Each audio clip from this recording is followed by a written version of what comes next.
Ingredients for Spanish omelette: 6 eggs, 6 potatoes, 1 onion, salt, olive oil.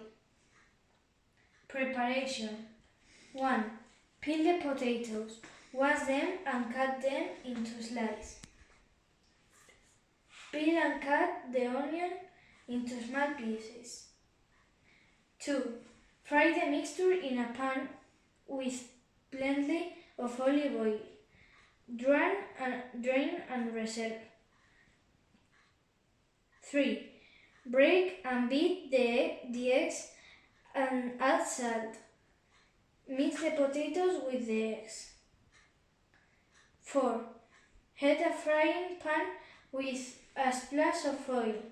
Pour the egg and potato mixture into the pan. 5. First fry on one side 4 minutes and turn around with a large plate and fry on the other 4 minutes. And this is the result.